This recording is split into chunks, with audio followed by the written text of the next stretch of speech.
Hey guys, welcome back to the Shipmate YouTube channel. Today we're going to be doing something a little different. We're going to be doing story time. This is a new segment we're going to be doing every so often where we're going to tell you real stories about how we grew our business and things that we have done that you should either do or should do to help your business grow and succeed.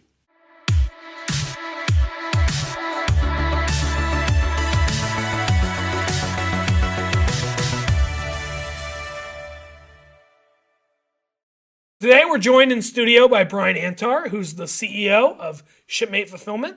Hi, everybody. Today I wanted to really, just give people an outline of, where we came from, Yeah. where we were, and where we're going to, and kind of show them, how the business developed into what it is today, Shipmate Fulfillment.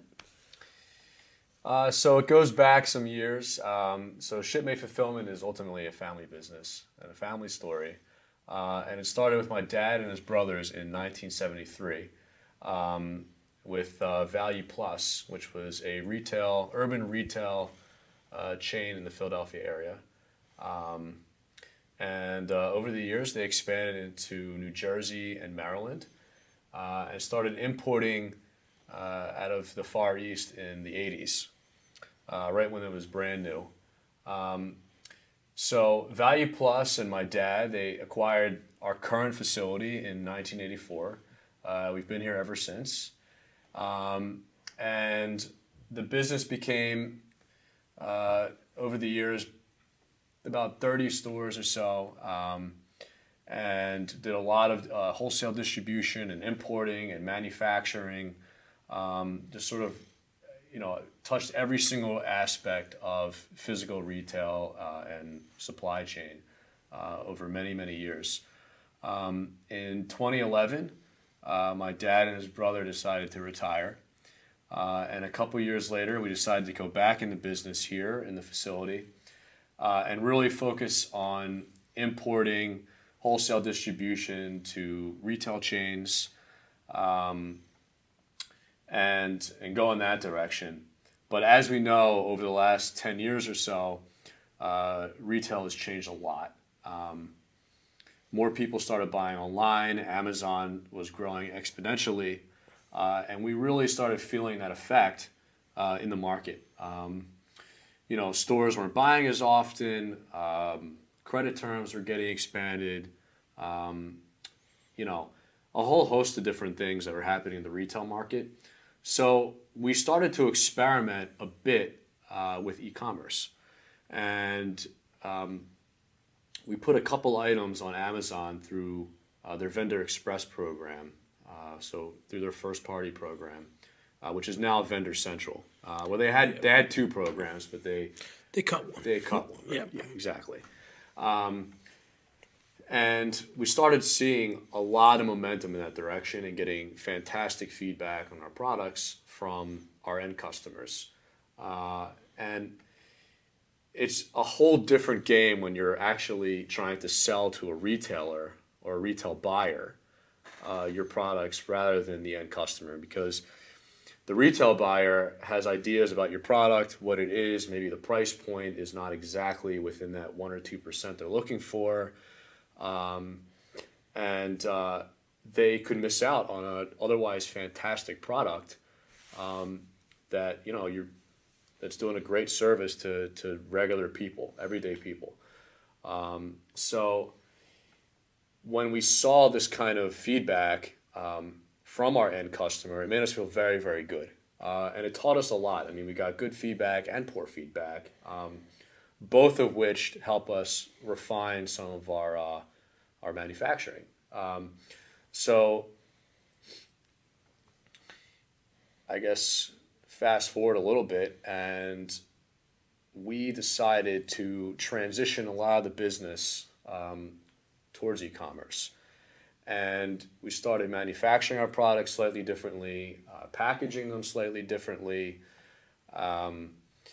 and really building them out for e-commerce, because you really need to have a higher value proposition for your customer online, because they're paying for, whether they know it or not, they're paying for the shipping, they're paying for the packaging and all these different things that you don't really have in physical retail distribution.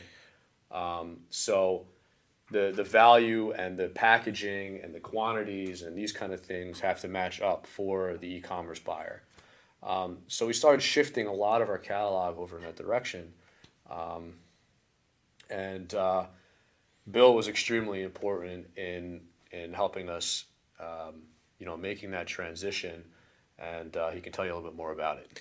Yeah, so we had to learn a lot of things as we started to make that transition. Because in the wholesale world, you just took a photo, you put it in a catalog, you explained to a knowledgeable buyer what they were getting. These are buyers who have bought the product, they understand the product, you just tell them the attributes, and they know what they can pay for it. Online, it's completely different. You can't feel it, you can't touch it.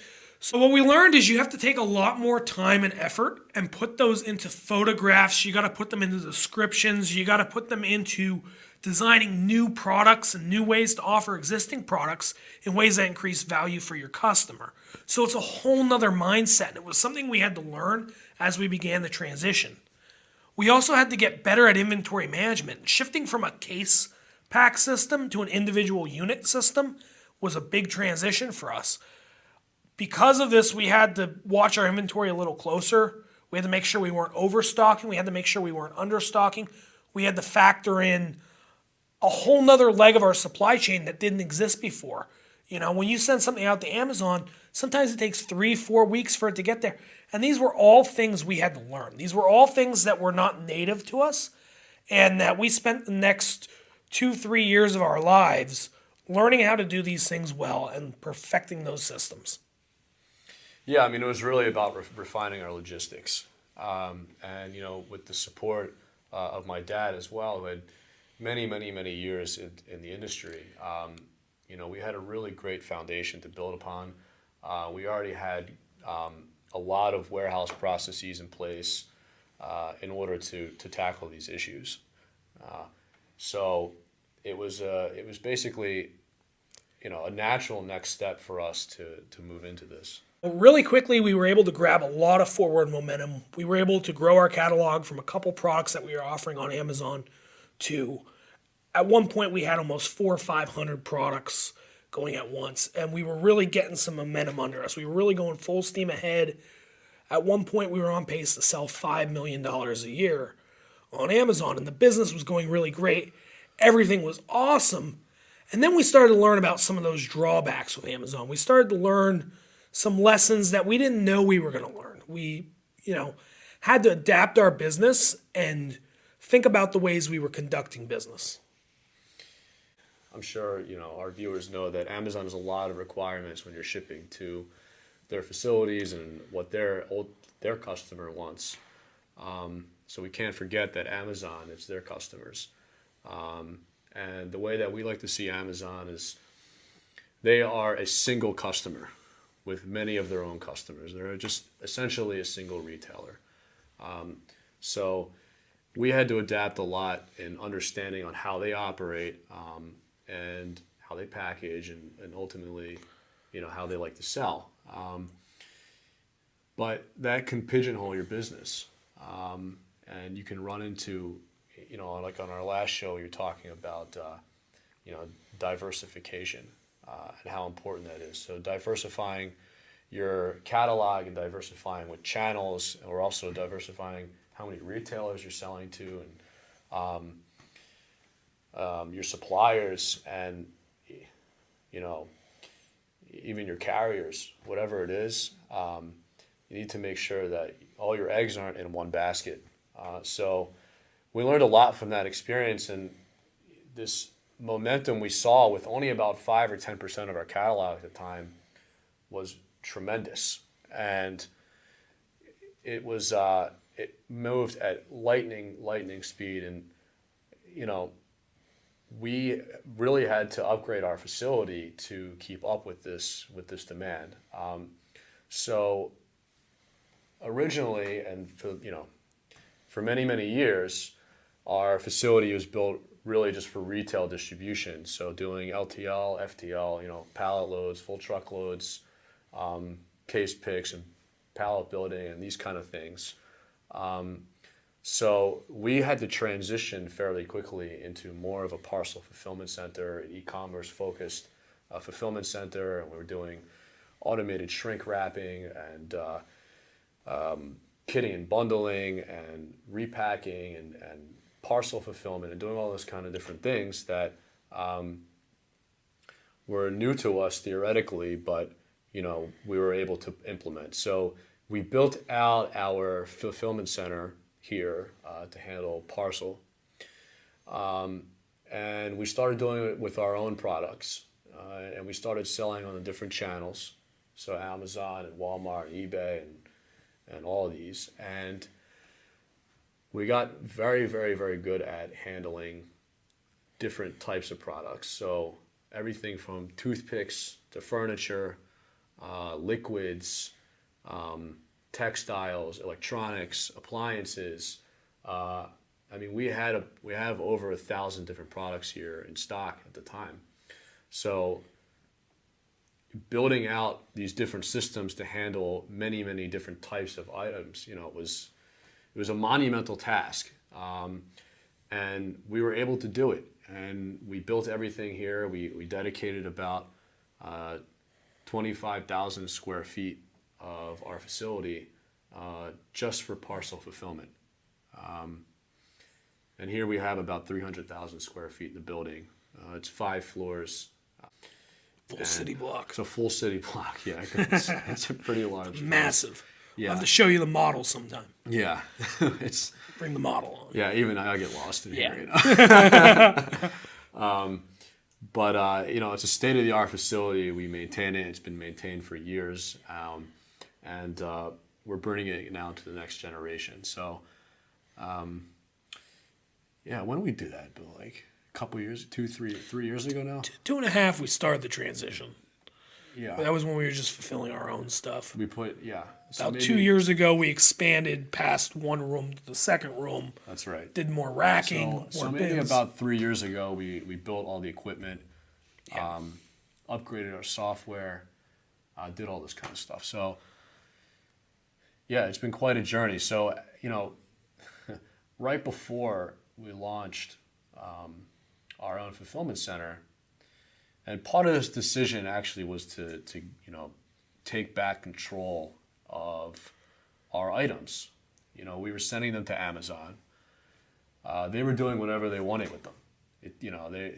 Sometimes they lose them, they would destroy them, they'd put the label on, they'd send the wrong thing to the customer, it would break, then they blame us, and it's like we lost touch. And when you lose control of your business, you don't have a business anymore. Right. You can't. You're like hobbling around on one leg. It's not a good strategy.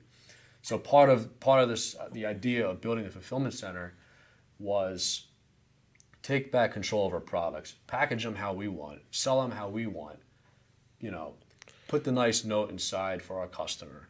Yeah, handle customer support, Handle customer Take things support. back on our terms Right. rather than their terms. Exactly. And right before we were launching this fulfillment center, it was July 4th. So we were closed for Independence Day, and like everybody else. And, we got an email around 6, 7 o'clock at night on July 4th, right when Sitting in line for the fireworks. waiting Sitting by the water watching the fireworks. hanging around, relaxing, and you get an email, from Amazon. We have temporarily suspended your account. We couldn't reach you in your office. So, send us a plan of action to reinstate you. So we got this terrible email July 4th. It ruined the holiday, I think, for all of us. Yeah. And, we came in the next day and, just like that, Amazon turns off millions of dollars in revenue. We're down to zero. Just like that. And we had to, we took a gut punch with that. Yeah. But it was also a major wake-up call for us. Because in a lot of ways, we had a lot of eggs in that basket. Thankfully, not all of the eggs. maybe within 2-3 weeks or so, we were able to launch our fulfillment center, and you know, we recovered actually. Yeah, complaints went down. Yeah, We're able to bring some of the customer service in house. Things went a lot smoother when we had full control and we were able to take back that control and, basically declare our independence despite the fact that, we still sell to Amazon. We're still a major FBA seller. It's a large part of our business, but it's not our whole business. We got that control back. We're able to do a better job than they are. And we're able to keep our customers happy and satisfied and reduce those number of complaints. And this is something we had to do. This is something that, we learned through our experience that if you don't have control of your product, you have nothing. that's right. You don't control your product. You don't control of your operations, your brand. You really, you don't have a good foundation for your business. So, we took back that control and we became way more profitable with our items because of that decision. We were able to handle the shipping. We were able to, deal with our own packaging. We were able to, store it the way that we want. We were able to kit and bundle on the fly. Right. We didn't have to pre-pack things, sent to Amazon. Half of it didn't sell, call it back. We could just kit and bundle when we wanted to kit and bundle on our own terms and put it in the box and, off it however we wanted to do it. It really opened up that freedom for us. And, this is really where we started to see the value of fulfillment, the value of that customization, that, and as our sales grew and as our fulfillment operation grew, we started looking at this as a viable future for our company. We started to look at this as the most important thing our company does and the thing we do best. Exactly. So, yeah, it's really about opening up opportunities. And there's something that I forgot to mention is before we made the decision to build our own parcel fulfillment center, we worked with other 3PLs in the industry. Yes. Saw a few of them. We saw a few of them. We had a terrible experience with them. And, we saw an opportunity here, to do it ourselves at the time. But, really ultimately to launch ShipMate Fulfillment, it's from our experience of dealing with 3PLs, dealing with e-commerce, dealing with importing, wholesale retailers, warehousing, that we were able to launch ShipMate Fulfillment and bring basically, we think, the best service possible to our clients. Right. We've lived it, we've done it. And because of that, we know what sellers need. We know the kind of service it takes. We know the pressure that's on sellers, and we're here to help. So we went to market maybe a little under 2 years ago with the new service. And since then, it's been going great. Bill can tell you all about that. So about 2 years ago, we launched the website. We started doing some online marketing, and the reception was great. And we knew that this is where we're going, and this is where we were going to want to take the future of our business. So since then, we've been doing all kinds of trade shows. We've been flying all across the country and even abroad. And we've been gaining a lot of customers and interacting with a lot of sellers. So something we've noticed was lacking in the market was education. A lot of sellers really don't get good information. They don't know where to turn. So we went out, we launched this YouTube channel, we launched a blog, and we're trying to be a resource. We're trying to be a place where, sellers can come and get some real life, practical information from people who've done it, who've been there, who are, worried about their business and want to take charge and take control. And yeah, whether you work with us or not, we are that resource for you. You can send us an email at any time. We're happy we meet sellers all the time. We're happy to talk. And yeah, that's really what's behind, all of our blog content and this great YouTube channel. And we're going to keep going. We're going to keep putting out more content, more resources, and meeting more people. Really, that's all it's all about. So yeah, our journey is your journey. Absolutely. So, Shipmate Squad, thank you so much for joining us for story time. If you enjoyed the story, please like, subscribe, share it with your friends. If you like story time, let us know. We'll put out more of it. Thank you so much, Brian, for joining us today, and hopefully we can put out a lot more videos like this in the future. Thank you, Bill. Appreciate it. Talk to you guys soon.